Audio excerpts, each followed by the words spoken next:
So this ring has to come off to get it pressed out. I mean, you can't really put anything on there with this metal lip in the way. So you have to cut that off. Kind of a pain in the ass.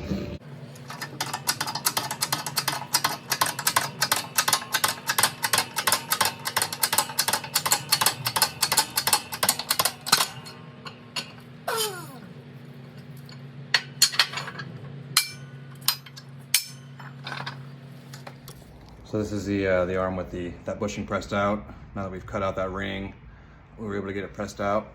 So now it's time to press in the PCI stuff.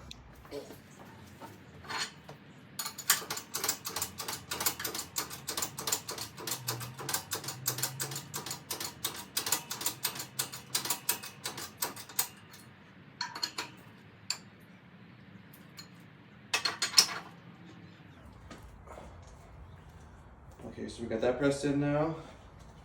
So now these misalignment spacers will go in there to kind of line it up with the gussets. Same goes for the compliance bearing. There's also going to be some misalignment spacers in there. So once we get everything pressed in, we'll get them zip tied to the arm.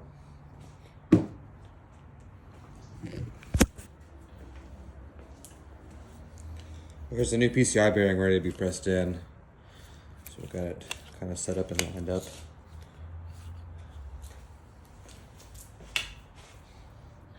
Here's the new PCI bearing ready to be pressed in.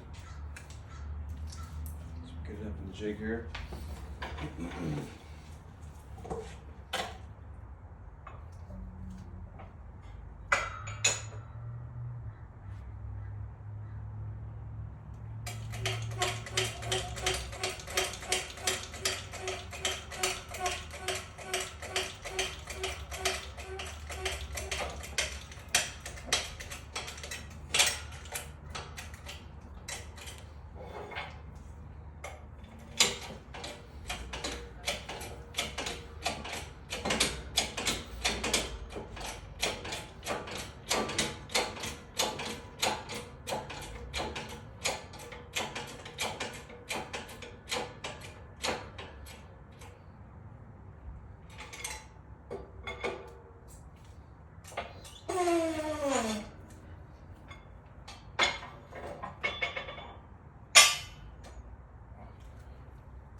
So we've got 3 bushings on this arm.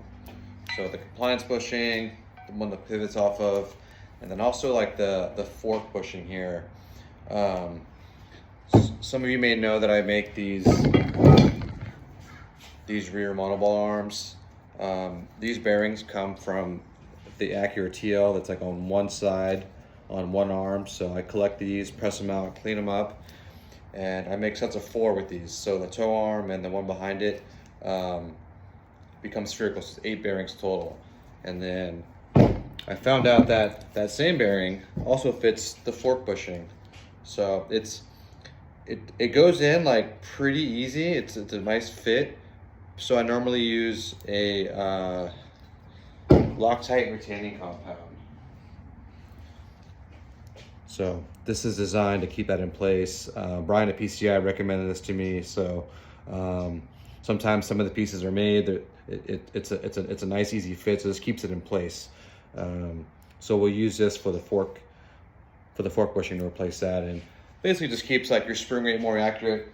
You don't have a bushing in there that gets all blown out and you know, bouncing around on your spring rate. So the bearing is a nice option. So customer of mine will be getting the full deal, all 3. So I haven't done too many of these, but can definitely do more. If you guys are interested, just let me know in the comments. So here's the finished product. Got the compliance bearing pressed in with the misalignment spacer zip tied there, the fork bearing in place, and the pivot bearing, which used to be a bushing. So all three components of this actually make the car handle way better. I mentioned this before in previous videos, but yeah, again, this whole setup is probably one of my favorite suspension mods on a TSX or an Accord. So this is a good one.